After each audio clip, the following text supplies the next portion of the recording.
19, verse 1 to 25.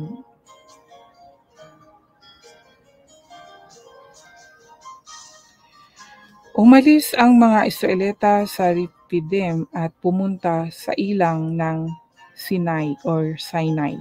Doon sa harap ng bundok sila nagkampo. Ikatlong buwan ito mula nang lisanin nila ang Egypto. Umakyat si Moises sa bundok para makipagkita sa Diyos. Tinawag siya ng Panginoon doon sa bundok at sinabi, sabihin mo ito sa mga Israelita na mga lahi ni Jacob. Nakita niyo mismo kung ano ang ginawa ko sa mga Egyptyo at kung paano ko kayo dinala rito sa akin.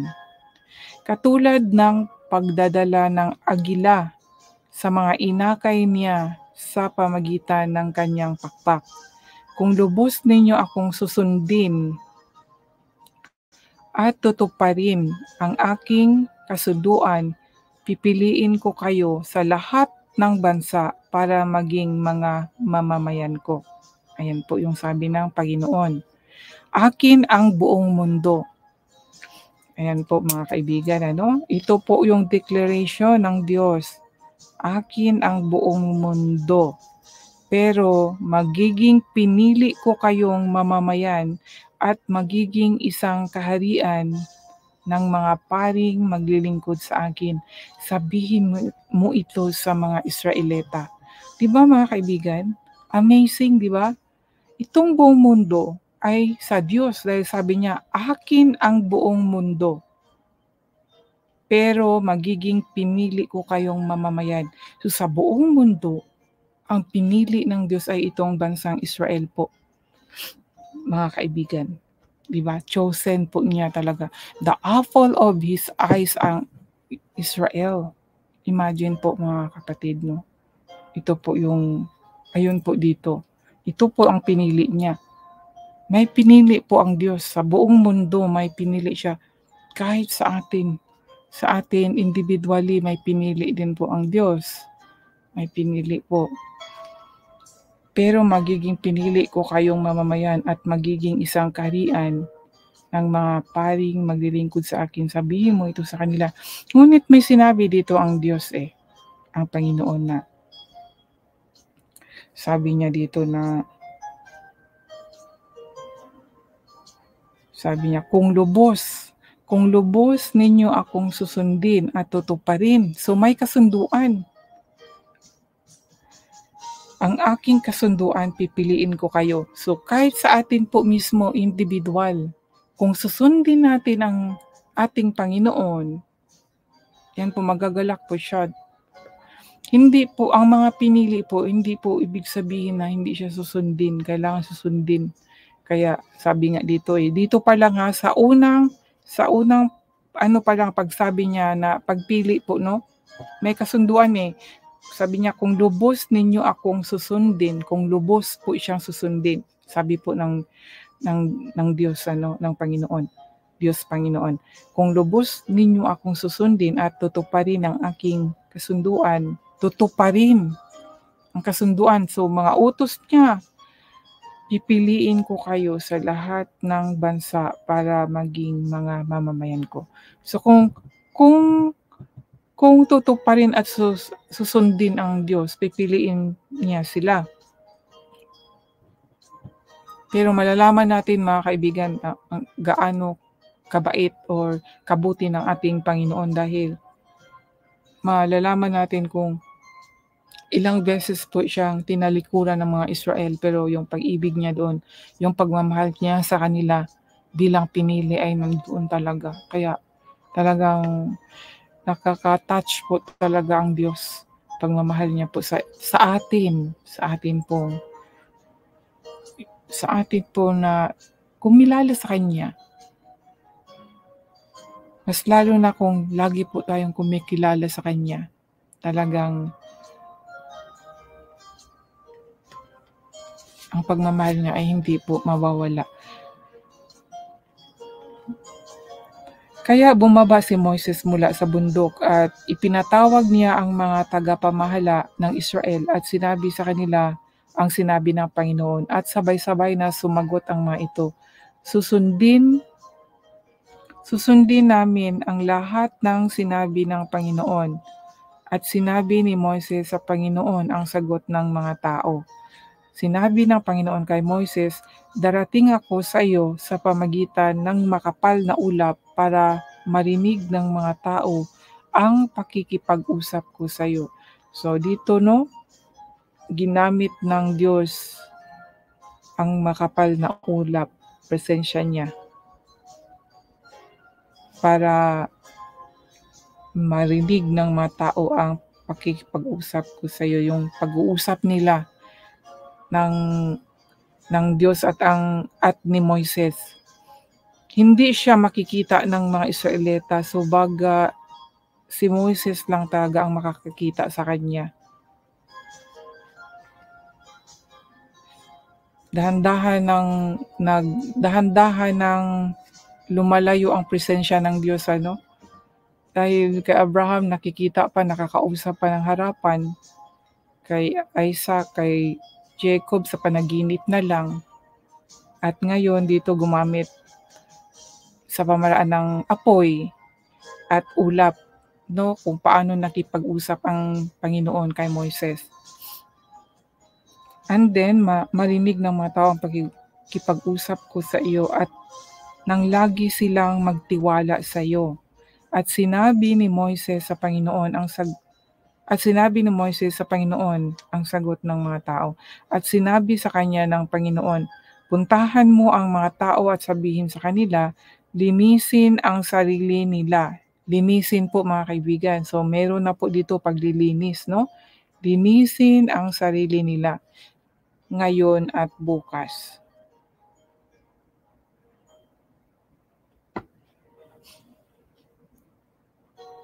Kailangang labhan nila ang kanilang mga damit. Siguraduhing handa sila sa 3 araw dahil sa araw na iyon, ako ang Panginoon ay bababa sa bundok ng Sinai na kitang-kita ng mga tao. Kitang-kita ng mga tao. So magpapakita siya dito. Maglagay ka ng tanda sa paligid ng bundok kung hanggang saan lamang tatayo ang mga tao. Sabihin mo sa kanila na huwag silang aakyat o lalapit sa bundok. Ang sinumang lalapit sa bundok ay papatayin ko. Ito po, strikto po ang Diyos. Tao man o hayop, kung gagawin niya ito, babatuhin siya o kaya naman ay papanain. Walang kamay na hihipo sa kanya. Makakaakyat lang ang mga tao sa bundok kapag pinatunog na ng matagal ang tambuli. So may mga procedure, May mga talagang kung ano yung sinabi ng Diyos, dapat yun talagang susundin. Kasi kung hindi nila susundin, yun nga, may mangyayaring masama. Bumaba si Moises sa bundok at inutusan niya silang linisin ang mga sarili nila at nilabhan ng mga tao ang kanilang mga damit. Sinabi ni Moises sa kanila, ihanda ninyo ang mga sarili ninyo para sa 3 araw. 3 araw, 3 days. Huwag muna kayong makipagtalik sa inyong asawa. Ayan mga kaibigan, sa naunawaan ko, dito muna tayo sa verse 15. Sa naunawaan ko po dito mga kaibigan sa paglilinis, kasi syempre, di ba, haharap ka sa Panginoon tapos marumi ka, dapat talaga maglinis tayo. Isipin na lang natin kung sa tao din, haharap ka sa presidente, dapat malinis. Sa hari, malinis. Kahit na kung anong yung nakakaangat na mga tao. Ang Diyos pa kaya sa atin din po, pag nagsimba po tayo, pag sumamba tayo sa Panginoon, attend tayo ng service, dapat malinis din po tayo. Malinis ang pananamit at syempre sa loob din po natin. Sa pagkaunawa ko sa ngayon, dapat pala pag pumasok tayo sa isang pagpupuri or worship or magsimba, mag-attend ng service, before pala tayo papasok, dapat pala yung malinis na yung ating puso. Pinatawad na natin yung tao para sa pagpapuri ng Diyos ay pure. Pure na yung pagpupuri natin. Yun po parang nabasa ko yan before ito. Naalala ko lang. So, kaya naano ko, ganun pala dapat. Hindi pala pag nagsimba ka, yung bang merong galit sa puso mo. Hindi pala ganun. Dapat pala pag yung bang papasok pa lang tayo sa loob, malinis na yung, nandoon na yung kagalakan. Masaya ka na pumasok sa simbahan, magpupuri. Hindi pala dapat na yung meron kang kalungkutan o ano. Dapat pala kagalakan pala, mga kaibigan. Yun ang sana unawaan ko. Kaya before pala tayo haharap, no, sa presensya ng Diyos ay nalinis na. Wala na yung natin, yung mga kapighatian. Kasi minsan, kagaya nung naranasan ko po, pag may problema, nagsisimba ako, tapos pag nandoon, kumakanta na yung iba, tumutulo na yung luha ko dahil sa naramdaman kong problema. Hindi pala yun dapat. Dapat pag nagpupuri, masaya pati yung puso, kagalakan. Yun pala yun. Kaya, di ba, amazing. At ito, parang naano ko na lang magkahawig. Dahil nga, magpapakita ang Panginoon sa kanila at pinagpalinis niya yung mga tao. So ito po ang dapat nating sundin, gawing halimbawa po, na bago tayo haharap sa Diyos ay lilinisin muna natin ang ating sarili. Hindi lang po sa mga damit, physical, no, sa kaanyuan, kundi sa loob po. Dahil worship, God is looking the true worshiper. Worship in spirit and in truth. Hindi lang po sa pananamit. At palagay na natin sa pananamit din. Importante din po naman ang pananamit. Magbo-worship ka tapos ang suot mo ay sexy.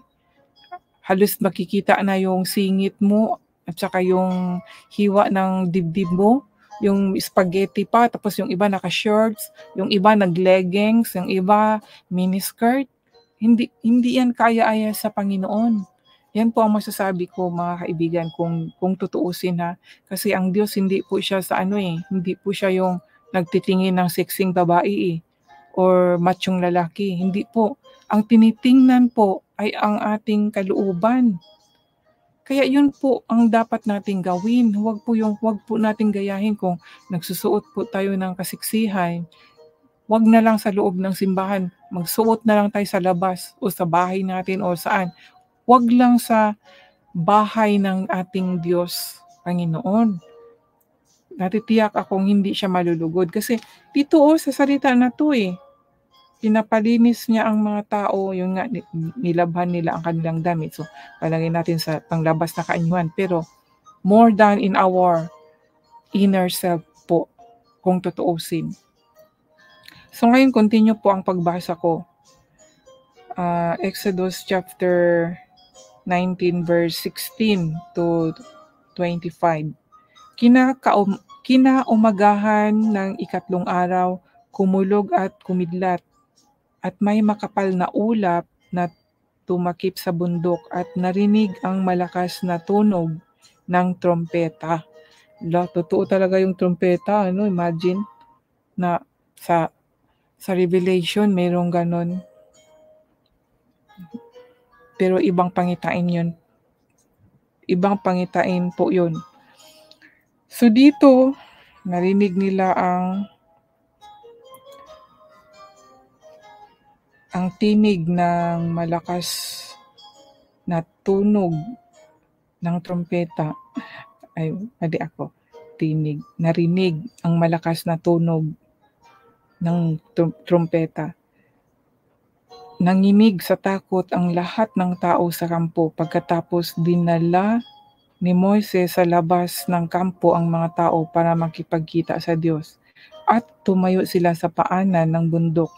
Nabalot ng usok ang bundok ng Sinai dahil bumaba roon ang Panginoon sa anyo ng apoy. Yan po. Ito po ang ginamit ng Diyos. ng Panginoon, anyong apoy.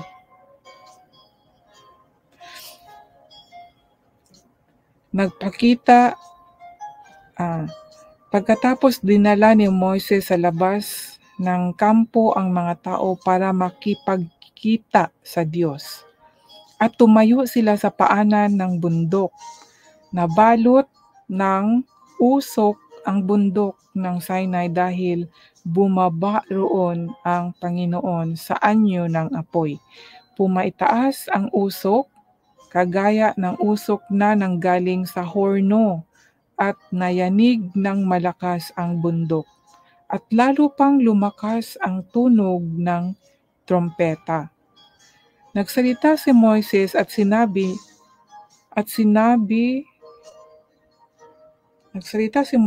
sinagot siya ng Panginoon sa pamagitan ng kulog. Bumaba ang Panginoon sa ibabaw ng bundok ng Sinai at tinawag niya si Moises na umakyat sa ibabaw ng bundok. Kaya umakyat si Moises at sinabi sa kanya ng Panginoon, "Bumalik ka sa ibaba at balaan mo sila na huwag silang lalampas sa hangganan na inilagay sa paligid ng bundok para tingnan ako. Dahil kung gagawin nila ito, marami sa kanila ang mamamatay. Kahit na ang mga pari na palaging lumalapit sa presensya ko ay kailangan maglinis ng kanilang mga sarili, dahil kung hindi, parurusahan ko rin sila." O mga kaibigan ha, pari. Ang pari ngayon ay ito yun, yung dito nang galing. Yung pari po, dito po yun ang galing. Kahit pari nga pala kahit pari pa pinapaglinis. Dahil kung hindi, paparusahan din sila. Imagine. Sinabi ni Moises sa Panginoon, "Paano po aakyat ang mga tao sa bundok, gayong binigyan niyo na kami ng babala na ituring naming banal ang bundok? At sinabihan niyo kaming lagyan ng tanda ang paligid ng bundok kung hanggang saan lang kami tatayo." Sinabi sa kanya ng Panginoon, "Bumaba ka at dalhin si Aaron dito.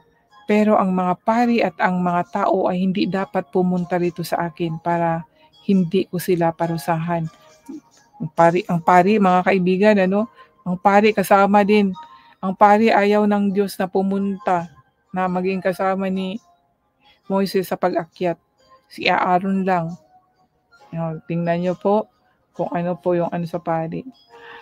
Kaya bumaba si Moises at sinabihan ang mga tao. So yan po mga kapatid, na hindi talaga nila nakita ang anyo, kung ano yung mukha, picture ng Panginoon, dahil nag-anyong apoy po siya.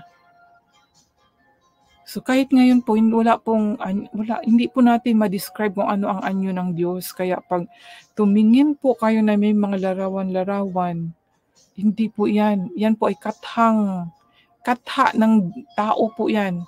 Or likha ng tao po yung mga larawan.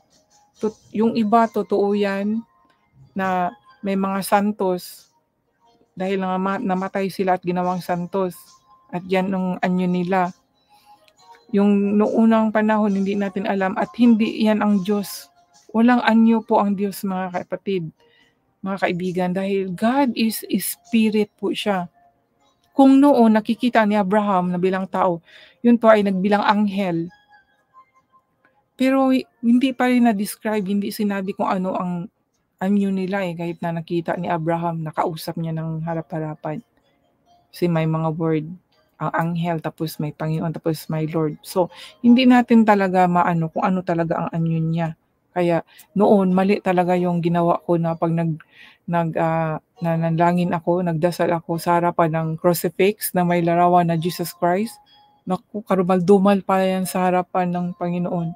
Kaya hindi ko na po ginawa yung ganyan. At hindi na rin po ako tumawag sa mga pangalan na hindi Diyos. Dahil karumal-dumal po. Dito natin malalaman, mga kapatid, dito. Maniwala lang po kayo kung ano talaga yung sinabi dito. Kaya nga, sinasabi ko po sa inyo na magbasa po kayo para malaman natin yung totoong Diyos. Ito yun, nag-umpisa na dito.